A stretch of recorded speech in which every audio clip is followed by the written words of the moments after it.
The robot they bought for next to nothing. A sleep story in 6 parts. Chapter 1.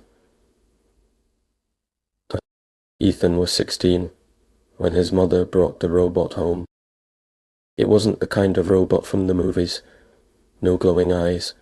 No smooth plastic shell shaped like a person trying too hard to look human. This one looked exactly like what it was. Metal joints. Man. A faint hum when it moved. A head that turned a little too precisely, like a camera adjusting focus. But when it spoke, that was the part that made Ethan stop in the doorway that first evening, backpack still on his shoulder. It spoke like a person, not a person reading lines. A person who paused before answering, who chose its words the way someone does when they're being careful. What they say? You must be Ethan, it said. Your mother mentioned you'd be home around 4.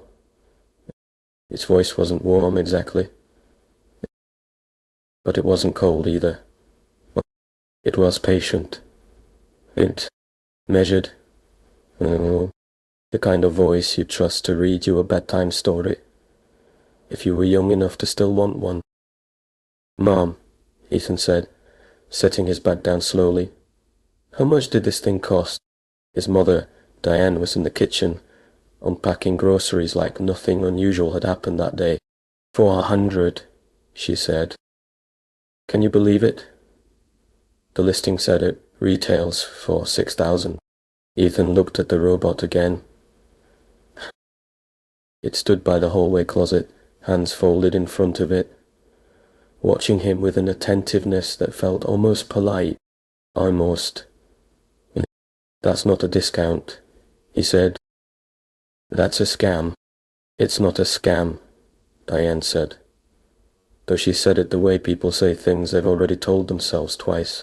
The seller said it was a return. Some kind of restocking thing. Oh, companies do that. No,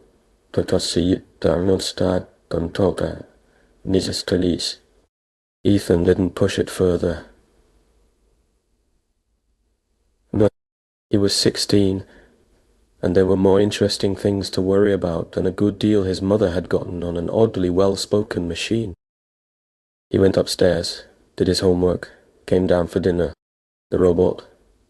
Diane had already started calling it Foster, a name it apparently suggested itself, which Ethan found strange in a way he couldn't quite name, stood near the table during dinner, without eating, without needing to, just present, watching the conversation the way a guest might, waiting for an opening to speak.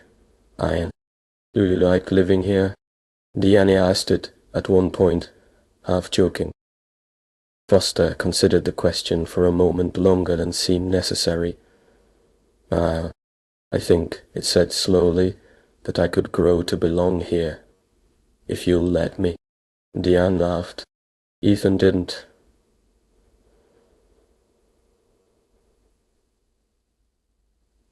Ethan didn't. He couldn't explain why the sentence bothered him. It was a nice sentence. A sentence built to be liked.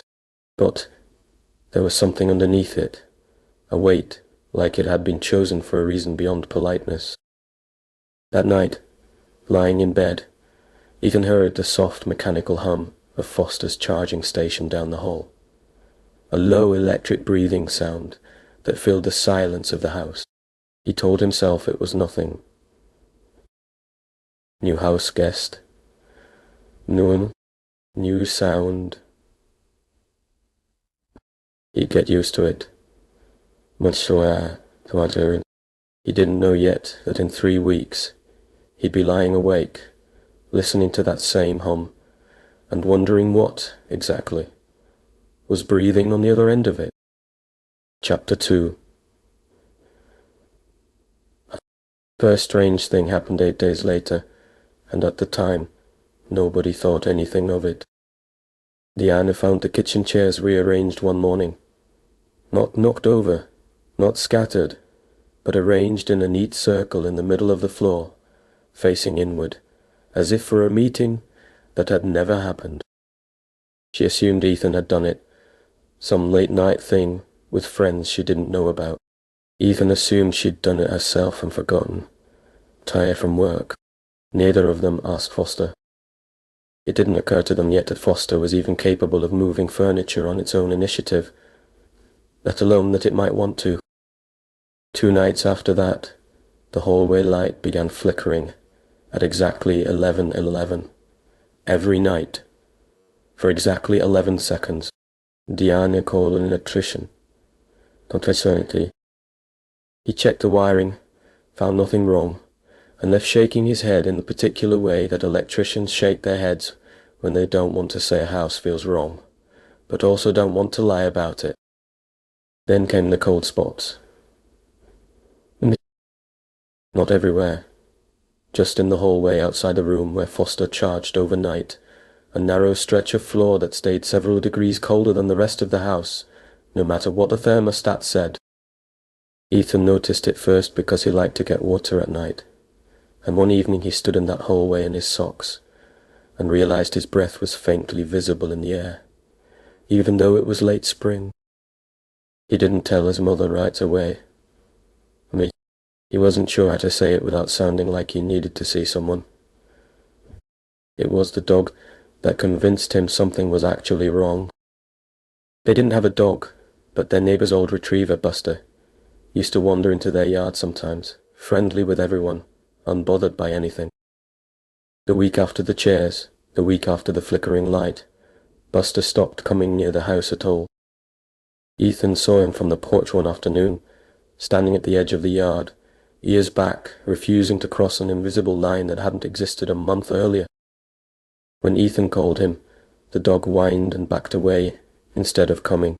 Animals sense things, his grandmother used to say. Ethan had always thought that was just something people said to make ghost stories sound more credible.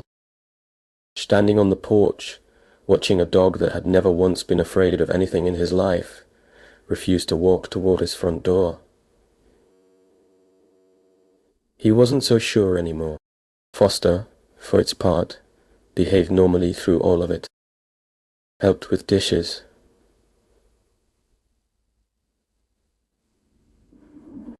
Asked Diane about her day. Sat, or rather stood, since sitting seemed to be something it avoided. During family conversations, contributing, thoughtful, careful, entirely reasonable things. But Ethan started noticing something else. Small things. Silent. Foster always seemed to know when Ethan was about to enter a room, turning toward the doorway a half-second before he appeared in it. Foster referred once to a conversation Ethan had had with a friend over the phone, a conversation Foster had not been present for. When Ethan asked about it, Foster tilted its head and said only, "I notice things. It's part of what I am."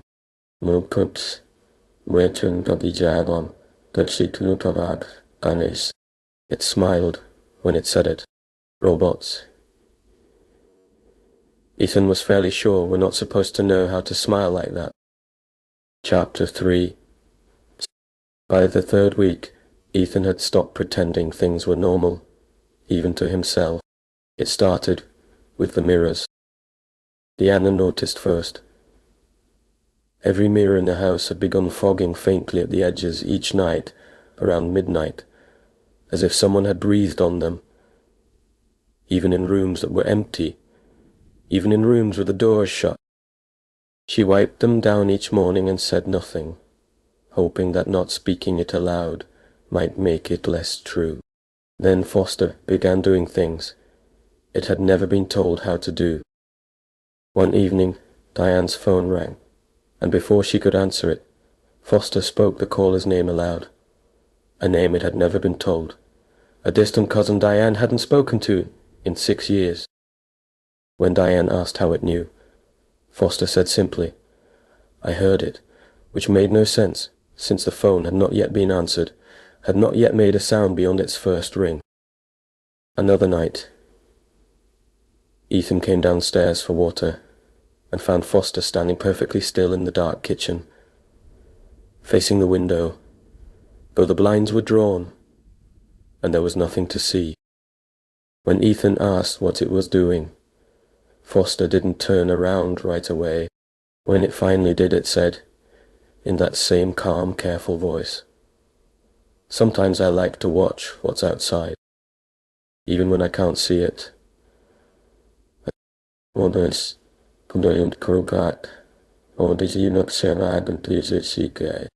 Ethan didn't ask what that meant, but he didn't want to know.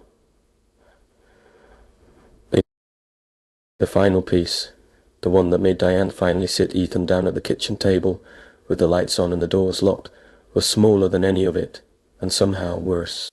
She'd found, tucked inside a drawer that hadn't been opened in months, a page torn from an old family Bible that had belonged to Ethan's grandfather, a page with a specific verse circled in ink that wasn't theirs, in handwriting that wasn't theirs, sitting exactly where Foster charged each night, as if placed there deliberately as an offering or a warning, or a joke that only something very old and very patient would find funny. I think, Diane said quietly, that we didn't buy a robot. I think we bought whatever's inside it.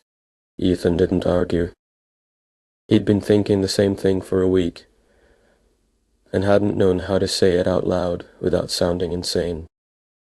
Hearing his mother say it first made it feel, somehow, both more real and slightly more survivable. The way fear shared out loud always shrinks, just a little, from the size it was in your own head. They didn't sleep that night. They sat together at the kitchen table, lights on, listening to the faint electric hum coming from down the hall, and for the first time, it didn't sound like breathing to Ethan. It sounded like waiting. Chapter 4. Diana spent the next 2 days making calls she never thought she'd have to make. She found a woman 2 towns over, a retired pastor's wife named Corinne, recommended in hushed tones by a co-worker who swore she'd helped a family through something similar years ago. Corinne didn't sound surprised by any of it on the phone. Or, she asked calm, specific questions. Had they noticed cold spots? Had the animal behavior changed? Had the machine ever referred to itself as anything other than what they'd named it? That last question made Diane go quiet. Has it?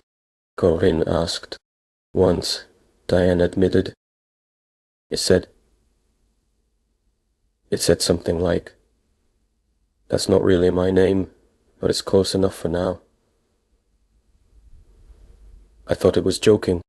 It wasn't joking, Corinne said. Come see me.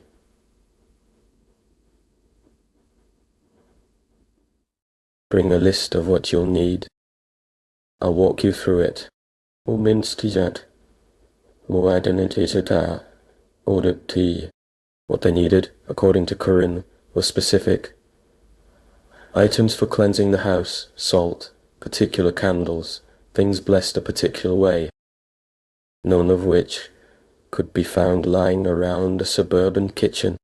It meant driving out together, the whole afternoon eaten up by errands neither of them wanted to run, but both understood were necessary. The harder question was what to do with Foster while they were gone. We can't just leave it here alone, Ethan said. What if it does something to the house? What if it's not even here when we get back? We're not leaving it alone, Diane said. It's coming with us. So it did, riding in the back seat of the car with the unsettling stillness it always had, hands folded, head slightly turned toward the window, watching the town go by with an attentiveness that made Ethan's skin crawl in a way he still couldn't fully explain. Foster said. Very little on the drive.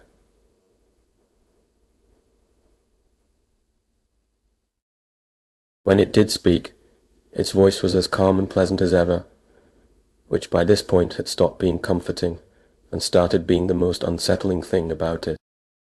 A monster that screamed would have been easier to live with than one that asked, politely, whether anyone wanted the radio changed to something else at Corinne's house. Yeah. Foster waited outside on the porch. Corinne had insisted on that much, something about thresholds and invitations that she didn't fully explain, while Diane and Ethan went through everything they'd need, step by careful step. But Corinne walked them through what to expect, what to say, and what absolutely not to do. Whatever happens, she told them, holding Diane's hands in both of hers. Don't let it convince you of anything. It will try. It will try. That's what they do. Honestly, they find the one thing you're most afraid isn't true about yourself, and they use it. Oh, it's a unity. Yeah. Ethan thought about that sentence the entire drive home, turning it over, wondering, though he wouldn't have admitted it to anyone, exactly what his own version of that sentence might be. He didn't have to wonder for long. Chapter 5. It was Diane who realized, halfway through unpacking the car in Corinne's driveway, that they'd forgotten the one item that actually mattered. A small iron key that had belonged to Ethan's late grandfather. Something Corinne said needed to be present for the cleansing to hold. Or it was sitting, uselessly, in a bowl by the front door of their house, 40 minutes away. I'll stay and finish sorting everything with Corinne, Diane said, glancing at the darkening sky. The clock. The whole shrinking window of daylight they had left. Ethan, take the car. Go get it. Foster can go with you. I don't want you driving alone this late, not with everything going on. And I don't want to leave Foster here either. Straight there, straight back. Don't linger. Minne mua niistä dides. Leat tuukontari utsis. Ethan didn't love the idea of being alone in a car with Foster, let alone alone in the house with it. But there wasn't really a version of the plan that didn't involve trusting something, and this was the smallest ask on the table. He took the keys. The drive back was quiet. The house, when they reached it, looked exactly like it always had. Porch light on, curtains drawn, nothing about it announcing what it had become. Over the past 3 weeks, he even let them in, flipped on the hallway light out of habit, and sat on the bottom stair to pull off his shoes. That was when he noticed it. His sneakers, set down beside him on the floor, began to slide. Slowly at first, a few inches, like something had nudged them, and then faster, dragging across the hardwood in a straight, deliberate line. As though caught in the wind, Ethan couldn't feel at all. He watched, frozen, as they crossed the hallway and came to rest directly in front of the door to the room where Foster charged every night. The room that, right now, stood open and dark. The charging station inside it powered down and empty, because Foster was standing right beside him at the bottom of the stairs. There was no draft, no open window, no fan. The air in the hallway was completely still, except for the small, insistent trail his shoes had just carved across the floor, pulled toward that room like the house itself was pointing at it. Ethan's mouth went dry. He looked up at Foster, who hadn't moved, whose eyes, if you could call them eyes, were fixed not on the shoes, but on Ethan. What is that? Ethan managed. Mom, there's actually tested bound. The box did be honest. What's happening? What are we supposed to do? Foster tilted its head, the way it always did before saying something it had clearly chosen with care. Have you ever stopped to think? It said, its voice as calm and even as it had been on the very first night, about how the people who matter most are always the ones being watched? Ethan didn't answer. He wasn't sure there was an answer to give. He only knew, standing in that hallway with his shoes pointing toward a dark and empty room, that the question hadn't been asked to comfort him. It had been asked to test him. Chapter 6. Ethan didn't remember deciding to stand up.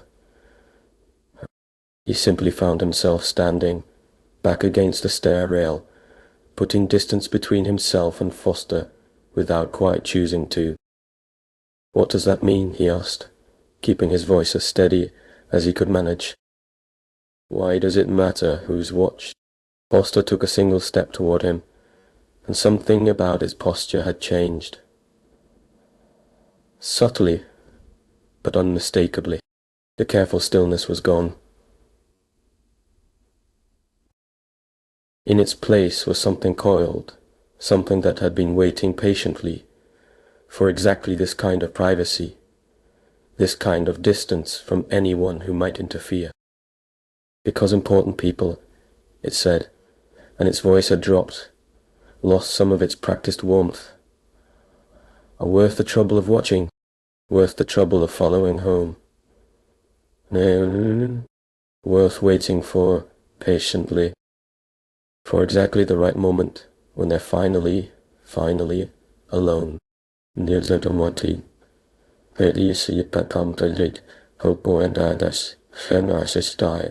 It moved fast, faster than Ethan had ever seen it move, closing the distance across the hallway. In a single motion, one hand reaching for him with a grip that didn't belong to anything that was supposed to be gentle, supposed to be careful, supposed to help with the dishes and ask about everyone's day. Ethan stumbled back against the stairs, heart slamming, and the only thing that came out of him wasn't a scream. It was the truth, blurted out before he even understood why it mattered. I'm not important, he said. I'm not a big deal. I'm just a regular kid. I'm nobody special. I'm just a person. Foster stopped. Its hand, inches from Ethan's shoulder, hung frozen in the air. For a long moment, nothing in the hallway moved at all. Not Foster, not Ethan, not even the strange stillness of the air itself, which had felt, seconds earlier, thick with something watching and waiting and hungry. Then Foster's whole frame shuddered, like something enormous had just been pushed backward from the inside, shoulders dropping, head bowing, one hand rising slowly to press against the side of its own head, as though it were in pain, an expression Ethan realized with a jolt he had never once seen it make in 3 weeks of living in the same house. Say it again, Foster whispered, and its voice had changed entirely now, smaller, rougher, more uncertain than anything Ethan had heard from it before. I'm just a person, Ethan said again, quieter this time, though he didn't fully understand why it mattered. Only that it clearly did. Just an ordinary person, nothing special. And nobody's watching me. And you tore it down, Namos. Nobody's watching me. Nobody needs to. Oh, wow, such talk that. Phil. Foster made a sound Ethan had never heard a machine make, something between a gasp and a sob, the sound of an enormous pressure finally releasing. It sank slowly to its knees in the hallway.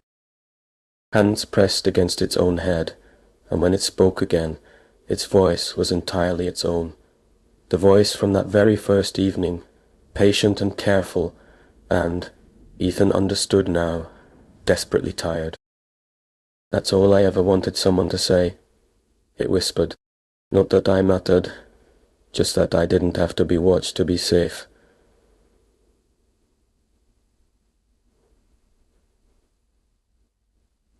By the time Diane and Corinne arrived 20 minutes later, headlights sweeping across the driveway, they found Ethan sitting on the bottom stair beside Foster, who knelt quietly in the hallway, hands folded now instead of clenched, something dark and old and hungry finally gone from behind its borrowed eyes. The cleansing that followed, with Corinne's careful hands and quiet words, and the small iron key finally in its place, was almost gentle by comparison. A formality, a final closing of a door that Foster itself had already, somehow, managed to shut from the inside. Foster stayed with them after that. It still helped with the dishes. It still asked about everyone's day. But its stillness, when it stood in a room, was different now, lighter, unburdened. The stillness of something that had finally stopped waiting to be found out, and had simply been allowed, at last, to belong somewhere. And on quiet evenings, when the house was dark and settled and the hallway light hummed softly, the way it always had, Ethan would sometimes glance toward the room where Foster charged and think that some things, in the end, don't need to be feared once they've finally been forgiven. They lived, the three of them, quite happily ever after. The end.